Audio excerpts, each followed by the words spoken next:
And now, for part 3, the stirring conclusion of my commentary series I've come to call The Blindness of Exuberance. Following up on the stories of Mike Daisey and the Apple Factory and Coney 2012, I want to tell the more complicated version of the story of the new documentary film, Bully, which I saw in the theater about a week ago. So the movie wants to start a conversation about bullying in American junior high and high schools. And so to do this, the film follows the stories of, about 5 or 6 kids who are victims of bullying in one capacity or another, 2 of which have already committed suicide when the movie begins. I'm going to start reading from a Slate article written by Hillary Bazelon, which focuses on one of the suicide victims, Tyler Long. So Emily says in her article, Tyler, who died when he was a junior, was diagnosed with ADHD, bipolar disorder, and Asperger's. These facts all come from a brief filed by the Murray County School District in response to a lawsuit filed by Long's family. You will learn none of this from watching Bully. And so this is me again. That is exactly why I'm telling you. If you couldn't guess, the fact that these details were left out of the movie is why you are hearing this story from me right now. Continuing with the article. To Ann Haas, a senior project specialist for the American Foundation for Suicide Prevention, this was a serious error. When I played Bully for Haas, she recoiled in horror, and I don't use that word lightly. Quote, to leave Tyler's mental health problems out of the film is an egregious omission, she said. It is really misinformation. The filmmakers had the opportunity to present bullying as a trigger, as one factor that played a role in a young person's suicide. But to draw a direct line without referencing anything else, I'm appalled, honestly. That is hugely, hugely unfortunate. From Haas's point of view, by presenting such an incomplete version of the facts, Hirsch, who is the director of the film, Hirsch has created a real risk of suicide contagion, the documented phenomenon of people mimicking suicidal behavior in light of media representations. Quote, I worry terribly about the contagion effect, Haas said. One message of the movie is, quote, bullying kills, as if it's a normal response to kill yourself, when of course most people who are bullied don't do that. Young people who feel bullied could hearken back to the movie, and it could be a powerful draw to suicide for them. If Tyler had been accurately portrayed as a kid with mental health challenges that were very hard for him to manage, he wouldn't seem so attractive. We might feel sympathy for him, but he wouldn't have the emotional pull of a character who is being romanticized. When you turn a real person who had a very painful, distressing life into a kind of fairy tale character, that's something young people are much more likely to identify with, and identification is at the heart of contagion, unquote. And so now, at this point, let's just think back to Mike Daisey and the way he manipulated the facts about his trip to the Apple Factory to strengthen the emotional impact of his story and the catastrophic fallout from that decision, okay? Emily continues. I asked Hirsch why he didn't mention Tyler's diagnosis. Quote, I really felt that by not disclosing it, we wouldn't allow audiences to prejudge, he said. It was a decision we thought about a lot. Ultimately, we thought the film would be more powerful without it, unquote. So it was upon reading this sentence that I knew without a shadow of a doubt that I was not only doing this commentary, but all 3 of these commentaries. Like, this is an issue that needs to be talked about in whatever small way I can. This is yet another person who, and why I call it the blindness of exuberance. He's so passionate about his issue that he doesn't trust his own audience to take the correct message from his film unless he distorts the facts by simply removing them. And so he distorts the characters by not portraying them as entire people. He portrays them as normal people who are a little bit odd for reasons that aren't explained and bullied, and that's it. Okay, and so now, again, to be completely clear, there are other elements of this movie and the stories of the teenagers that are discussed in these articles that I'm not addressing in this commentary because they are outside the realm of my thesis, which I totally get is a little bit ironic considering what my thesis is of, oversimplification. But I'm focusing on autism because it is the intersection of criticisms of the movie coming not only from Emily Bazelon's piece, but another piece from a totally different direction, which I'm about to get to. But again, I'll be posting all the links to all the articles I'm referencing in the show notes, and I highly recommend you read them all and begin to understand the full depth of the complicated nature of these stories. So moving on to the very different critical perspective that also addresses the issue of autism. So this comes from Landon Bryce at Thoughtcast. This is before he saw the movie Bully. He writes, "There are two Tylers in this video. Tyler Long, whose parents were unable to convince his school to even hold a moment of silence for him, and Tyler Clementi, a gay student who killed himself and whose death has caused demonstrations of mourning across the nation. I have the traits that caused both to be target for bullies. I am autistic and gay. To me, to make a movie that tells Tyler Long's story without mentioning his autism is like telling Tyler Clementi's story without saying that he was gay. One Tyler was bullied because of the stuff that gay kids do, having a guy over to his room. One Tyler was bullied because of stuff kids with Asperger's do, stuttering and being awkward around other people." Unquote. And so in response to this, this excerpted piece from Landon Bryce, a mother also attached to the movie through her child being featured in the movie responds to that article. And I'm going to read the exchange that goes on. So the mother of a kid named Alex says, "My son Alex is also a subject of Bully.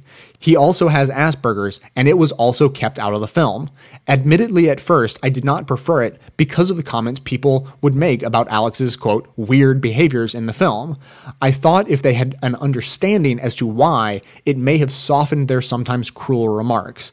However, after being around the country and meeting so many families and kids who have been tormented by this issue, I came to realize that it should not matter.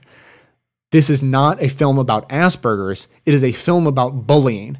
It shouldn't matter if it's Asperger's, homosexuality, race, religion, or even if the child is just perceived as, quote, weird for no reason at all. All kids have the right to be protected and feel safe at school." Now, Landon Bryce continues, "I cannot tell you how wrong," responding to Alex's mother, "I cannot tell you how wrong I think you are. The bullying of autistic people is a crisis in and of itself in the same way that the bullying of gay people is. Autism is not a dirty little secret. It should not be treated as something that needs to be hidden to make neurotypical people willing to sympathize with us."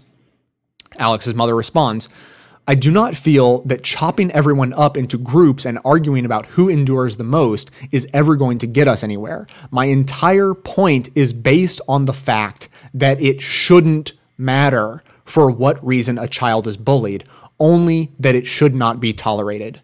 Okay, this is back to me again. Exactly. Her entire point and the point of the filmmakers is based on an idea that's very nice in a fantasy world that does not exist. It is very easy to agree that it should not matter. However, it is impossible to agree with what she is implying, that it does not matter. And when compared to a gay kid being bullied, the idea of withholding the facts from the audience to avoid prejudice simply does not hold water. Okay, Landon continues in a follow-up article. This is a few days later.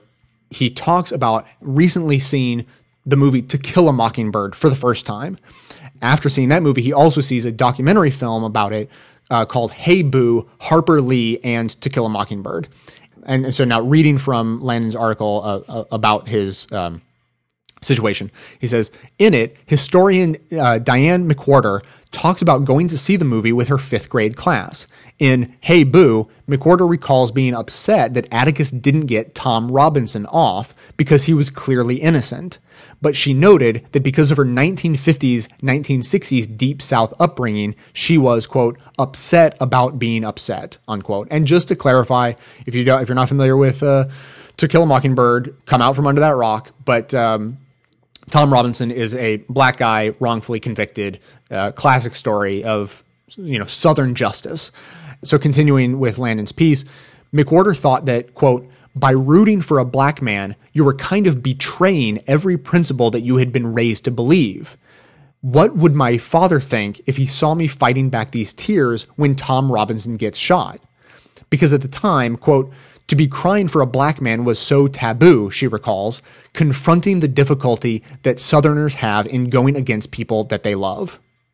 And so Landon continues, and he's about to reference Kelby, who is a lesbian who came out and was, of course, horribly bullied, and her entire family was basically bullied by the very small town they lived in, including the students, parents, teachers, and administration, all the way up that I think they ended up leaving town.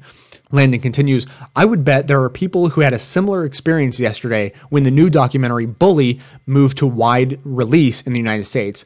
Kelby is such an appealing figure, and the treatment she experienced so obviously unfair that people who might never have empathized with a gay person before have very likely been forced into a new experience.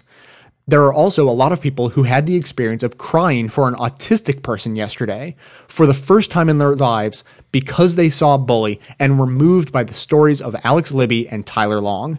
But the movie does not force them to question their prejudices against autistic people in the same way that it might force others to question their bias against gay people because it never mentions their autism.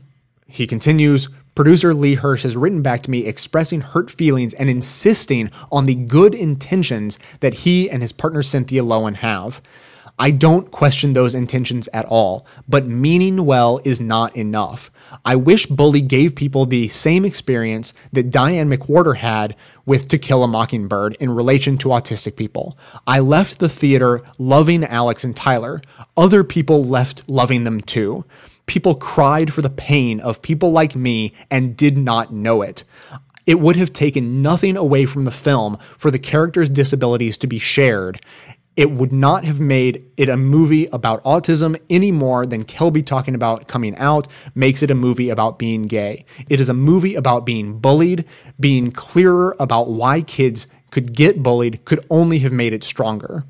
And he finishes the article the way I finished my last two commentaries. Bully will start a lot of good conversations. It might awaken compassion and concern. It will do good. But it will also start a lot of overly simplistic conversations. It is likely to inspire people to adopt inadequate solutions out of panic and expediency. It will do harm. From two different perspectives, leaving out this critical information from the movie can be hurtful in two different ways. From the clinical suicide prevention perspective, idealizing these kids can heighten the risk of suicide contagion by at-risk teenagers. And then from the perspective of at least this one autistic commentator, hiding these kids' autism from the audience betrays those kids as individuals and the autistic community as a whole, not to mention preventing those audience members from potentially confronting their prejudices about autistic people and giving them a chance to develop well-rounded policies that address the issues at their root causes rather than glossing over all of the causes entirely. And at this point, I want to thank Ben, who sent in a clip to me after hearing part one of this commentary about Mike Daisey and the Apple Factory. And what you're about to hear comes from that clip he sent, which is from Up with Chris Hayes on MSNBC discussing Mike Daisey. Here's an interview Daisey did with Seattle radio and podcast host Luke Burbank back in May, in which Burbank explicitly confronts him on the question of the factualness of his work. How do you reconcile telling a good story with also trying to get the facts right? Oh. And when do you decide what is the more important goal? Oh, well, you know what I've found over the years is that the facts are your friends. Like, if there's ever a case where I'm telling a story and I find the facts are inconvenient, 9 times out of 10, it means I haven't thought about the story deeply enough. I really believe in this. You have so many tools on stage as a storyteller. Like, anytime you want something to happen, you don't have to pretend it happened and lie. You can use a flight of fancy. You can say, I imagine what this must look like. You can say anything, and you can go in whatever direction you need to go, but be clear with the audience that you are, at one moment, you're reporting the truth that has literally happened, and in another case, you're using hyperbole, and you just have to be really clear about when you're using each tool. No, for me, it's not actually, it's not that hard if, and this is a big if you're pretty scrupulous about not believing you know the story before you see it. I agree with Mike Daisey. As a progressive who is interested in dealing with the world as it is rather than how I wish it was, I believe that the facts are your friends. Use them when telling your stories and demand them from people who tell you theirs.